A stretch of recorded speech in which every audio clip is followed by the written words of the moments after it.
The calm waters of the Gulf of Guinea were once again disturbed by the grim reality of maritime piracy. In late May 2025, an unidentified cargo ship, sailing under the flag of Curaçao, became the latest victim in a series of brazen attacks that continue to plague this critical shipping corridor. This incident serves as a stark reminder that despite international efforts and reported declines in overall piracy, specific zones within the Gulf remain exceptionally dangerous for seafarers.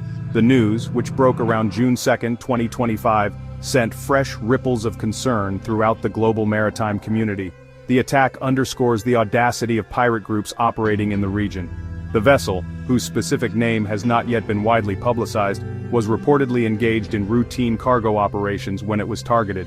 The pirates, armed and dangerous, managed to board the ship, initiating a terrifying ordeal for the crew members on board. Such events are not isolated, but part of a disturbing pattern that has characterized the Gulf of Guinea for many years. The frequency of these attacks demands continuous attention and robust responses from both regional and international authorities. The safety of crews and the security of vital trade routes hang precariously in the balance.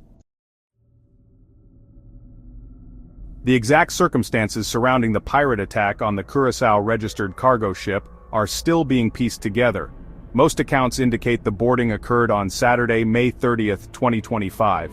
However, some sources suggest the incident may have actually commenced a day earlier, on Friday, May 29, 2025. The geographical location of the attack places it squarely within a known high-risk area for piracy. Security consultants have pinpointed the event approximately 75 nautical miles northwest of Santo Antonio, São Tomé and Príncipe.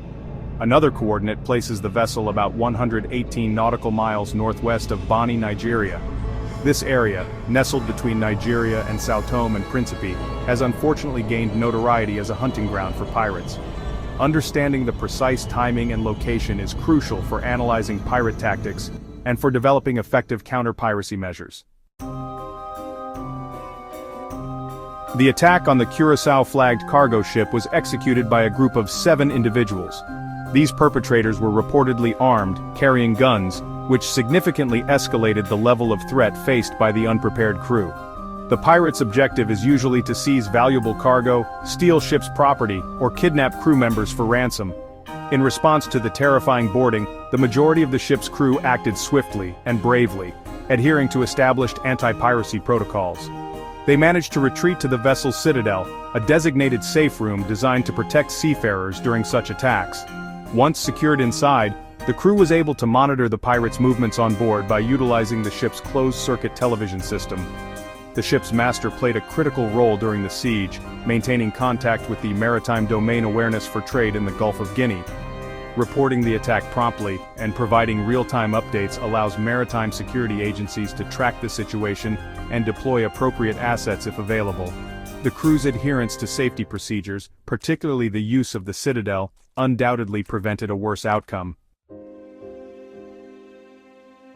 Amidst the chaos of the pirate attack, the fate of one crew member took a tragic turn. The second engineer on board the Curaçao-registered cargo ship was reported to have been injured during the incident. This unfortunate crewman was unable to reach the relative safety of the ship's citadel with his colleagues, leaving him vulnerable to the armed assailants. Subsequent reports confirmed the worst fears for the injured second engineer. He was declared missing from the vessel, and it is now widely believed that he was kidnapped by the pirates as they departed the ship. The abduction of crew members for ransom is a hallmark of piracy in the Gulf of Guinea. The news of his kidnapping added a distressing dimension to an already serious maritime security event. The emotional toll on the remaining crew, knowing one of their colleagues was injured and taken, must have been immense. The focus for the shipping company and relevant authorities would immediately shift to securing his safe release. The safe recovery of the abducted second engineer remains the paramount concern for all involved parties. Once the immediate terror of the pirate boarding subsided and the assailants had departed the Curaçao-registered cargo ship, the process of assessing the situation and ensuring the safety of the remaining crew began. By May 31, 2025, the Maritime Domain Awareness for Trade in the Gulf of Guinea, or MDAT-GOG, issued an update confirming that the vessel had been thoroughly searched. This search confirmed that no pirates remained on board, which was a crucial step before any further recovery operations could safely proceed. The crew, having endured a terrifying ordeal, could finally begin to emerge from the citadel, though undoubtedly shaken. Reports indicate that the pirates damaged some of the equipment located on the ship's bridge. The extent of the damage would need to be carefully assessed to determine the vessel's seaworthiness. Following the confirmation that the ship was clear of intruders, local authorities moved in to provide assistance. Their personnel boarded the cargo vessel to support the distressed crew and to conduct an initial inquiry into the attack. The primary concern at this stage is always the welfare of the seafarers, ensuring they have medical attention if needed, and psychological support to cope with the trauma. The final stage of the immediate response involved escorting the compromised vessel to a secure port of refuge.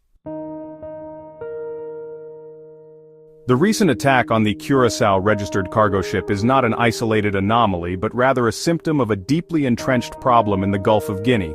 Security analysts have repeatedly warned that despite an overall statistical decline in piracy incidents across the wider region, specific areas within the Gulf have paradoxically become more dangerous.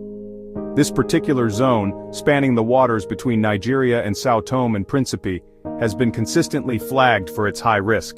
The persistence of attacks here suggests that the underlying drivers of piracy remain potent and largely unaddressed. The Gulf of Guinea encompasses a vast and diverse maritime domain, stretching from Senegal in the north to Angola in the south.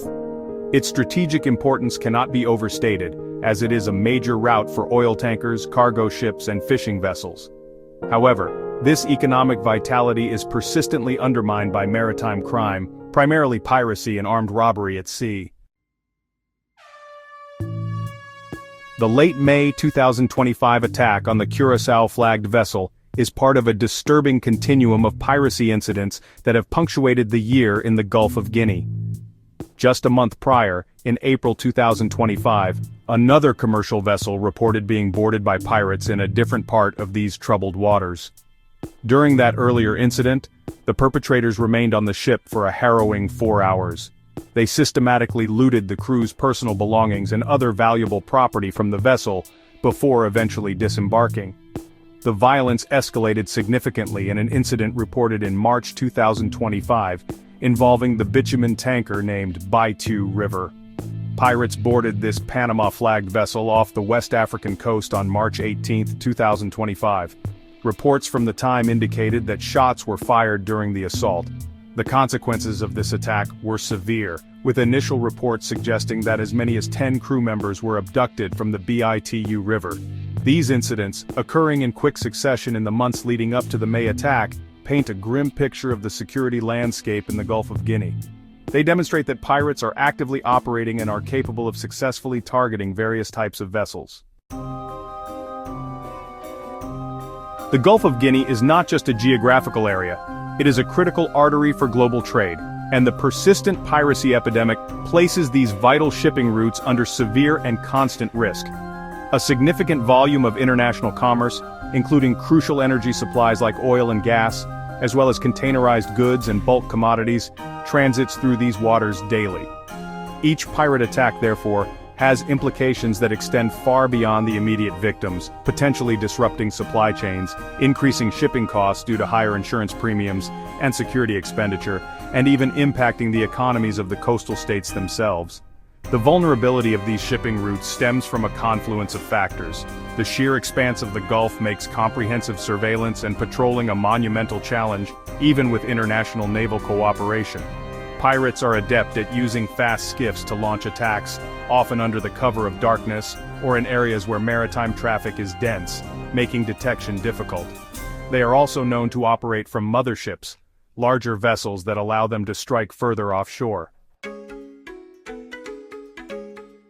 The recent pirate attack in late May 2025, which resulted in an injury and a kidnapping, serves as yet another urgent call to action for enhanced maritime security in the Gulf of Guinea.